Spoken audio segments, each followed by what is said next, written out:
disappointment. now. Wait, these hips don't lie, but this Sam might, because his cons are gonna be not right. Too bad.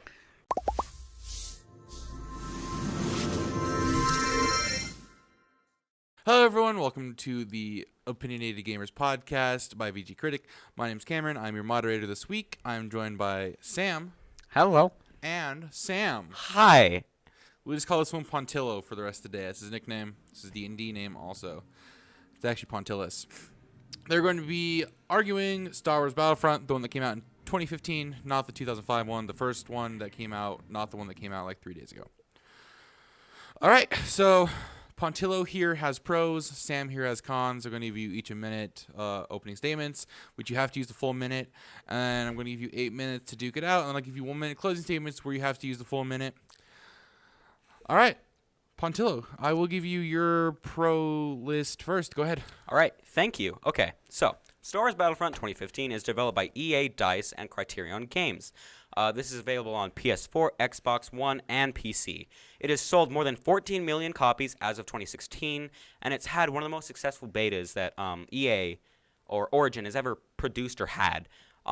It's a very popular game to this day that's revitalized the series, honestly, and I'm really excited to see what comes out of this and just the things to come from Star Wars and Star Wars games alike, and I think any fan would actually be quite impressed with what they've done. Star Wars Battlefront also won many awards for sound effect, the franchise, just multiple things that are really important about this game that have honestly made it what it is today.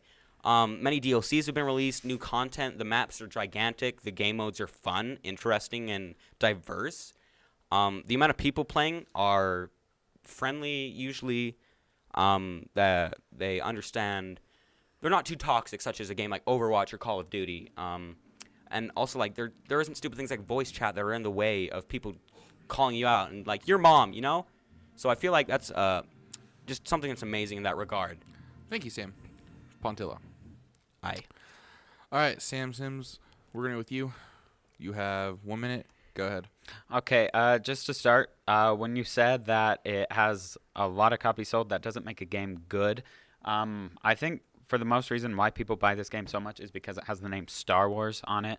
And when people hear Star Wars, they're like, oh, Star Wars, must have, gotta get it.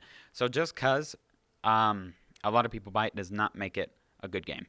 And one of my first cons is the maps. And when you said they're gigantic, that can be a huge con because you can be going through the map and you can't find a lot of people do attack. I know some game modes, they're like 40-player game modes, I think they are.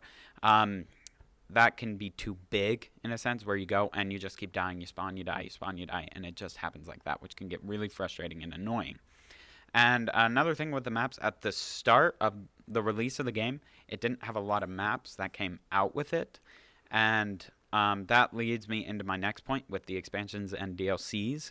Yes, those are great in theory, but they are expensive. Thanks, Sam. Okay. Oh, that was actually pretty good. 1 minute. All right, cool. I mean, that was actually pretty good. Do you like mine? No, I mean, just yeah, he sure. ended right I see as how it I is. said a minute. All right, I'm going to give you 1 minute. Pontillo versus Sam. Rebuttal what he said, and then rebuttal what he said, etc., etc. 8 minutes. Go. Okay, so you talk about DLCs. There are 5 separate DLCs: Jakku, Tatooine, Bespin, the Death Star, and Scarif. It adds a lot of new content, heroes, weapons, star cards, maps, and unique game modes. It adds a lot more to the game itself, and I understand what you're saying. They're expensive, but if you're trying to buy it now, the game, like the Ultimate Edition went on sale for $10 the other day. And it's just amazing with friends. And the maps, they can be large, which is true, but they do have, I would say, appropriate boundaries to keep you in the parameters of the battle that's happening. And each map has certain things like Walker Assault. I love how the walkers are interactive and they actually shoot at you, and you can get players inside and you have people in the air, and I just think the gameplay is amazing. And you say 14 million copies doesn't make a good game. It's won awards.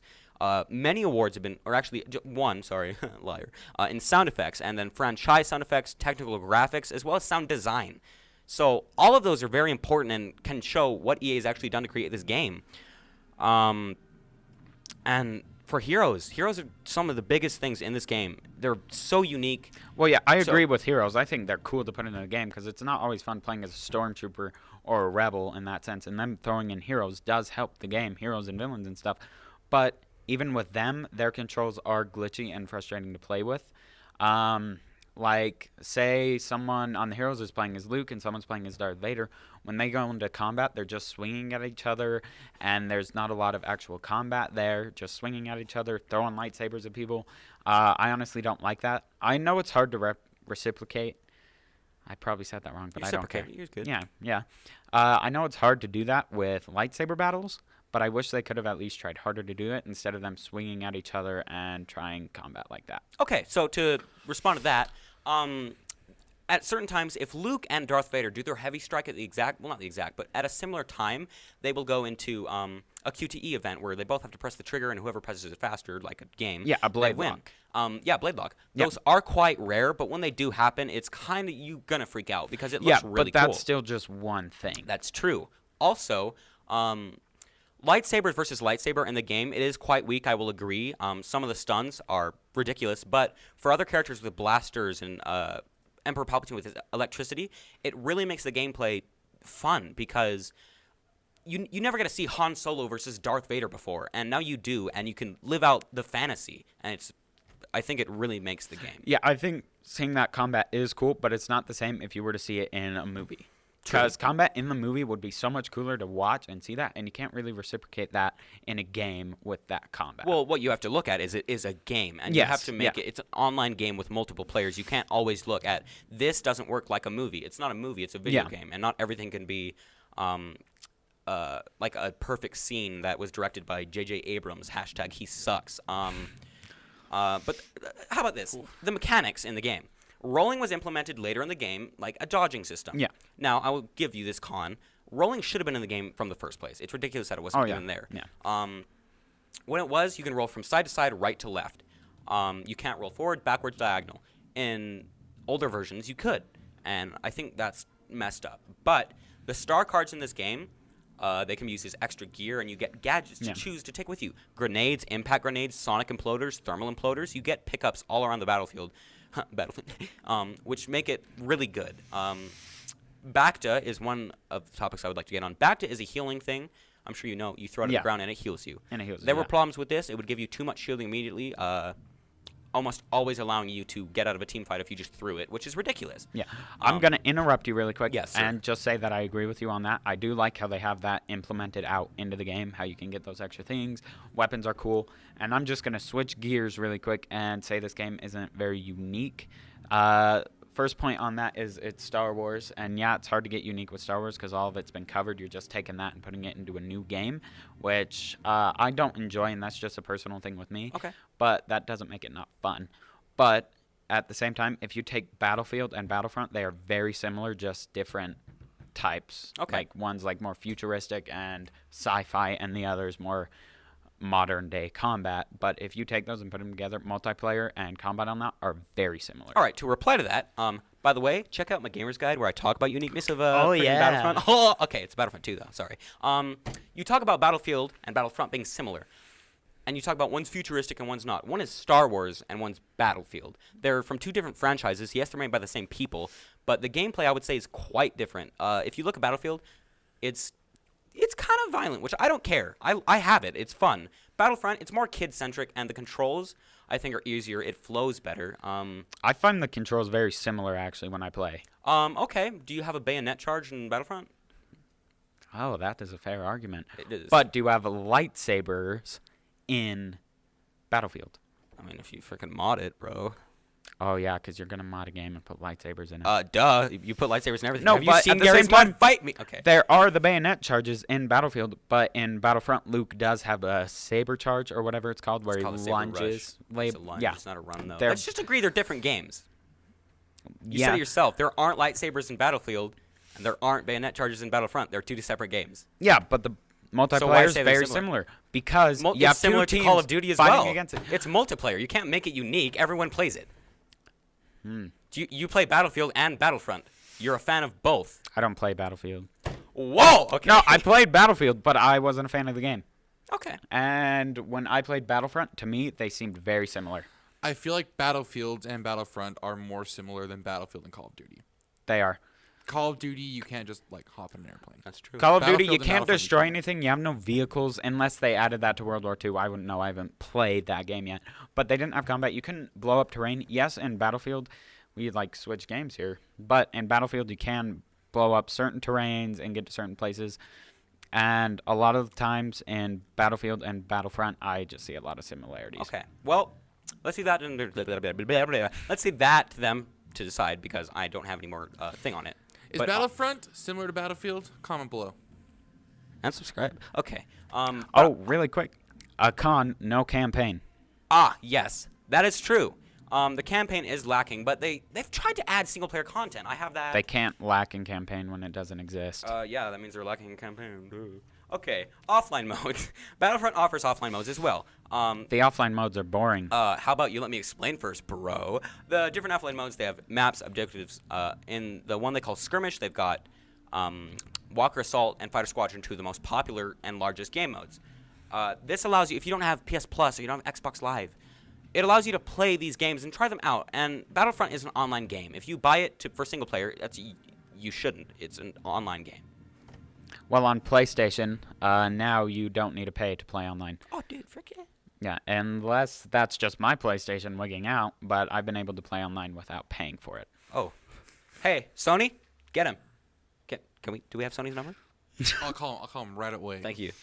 Call Okay. that guy. But I think I am going to say this, though. Them not having a campaign, they do make up for it in multiplayer. Can I say one thing before we You have end? 4 seconds. Okay, so the current playability of the game, not millions of people are playing this game anymore, but there are quite All right, good No, one. I gotta finish. It's good. Okay, finish. Current playability. The game, it's not being played by millions of people right now, but it's still popular. It's going to take you longer to find a game than it would in Battlefield or a game that's more recent. But once you do find a game, there are dedicated players that are going to stay in that game for as long as they can, and they're not going to stop playing. This game, it's not toxic like Overwatch and other things. It's a good game.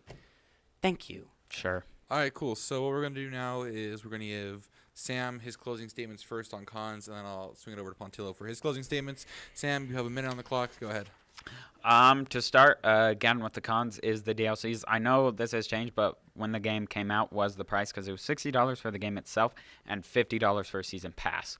And that totaled in $110. And I know that has changed.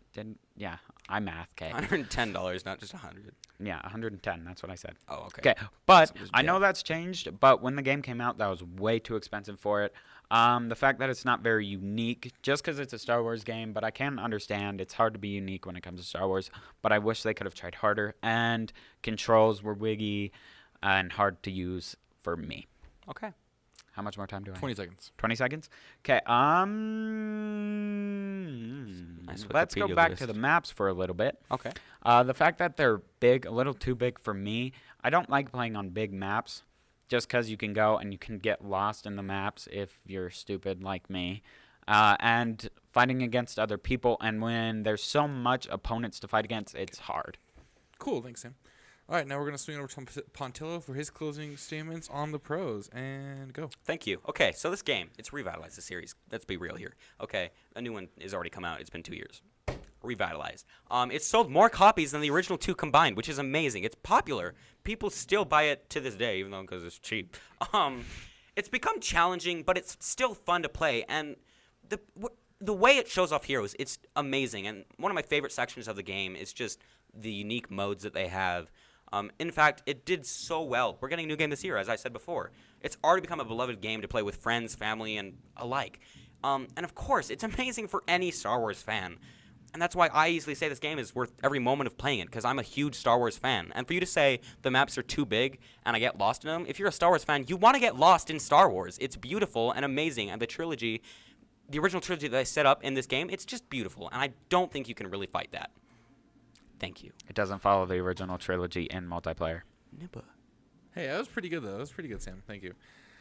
All right, everyone. Before we head on over to Fact Check today, I'm just going to take this moment to remind you to subscribe. Hit the subscribe button down below. Hit that bell to be notified when our next video comes out. We have roughly 4 videos a week, anywhere between 3 and 4 videos a week. Go ahead, subscribe. Go. Subscribe. Thanks, dude. All right, now that you're back from subscribing, Tell us who you think won in the comments below. Was it Pontillo or was it Yes. Sam? It was Pontillo. Pontillo spelled Pontillo. Thank you. Comment down below who you think won. And let's head right on over to fact checks. Right into the news. Hey, you two can get out of here. Killer Team Star.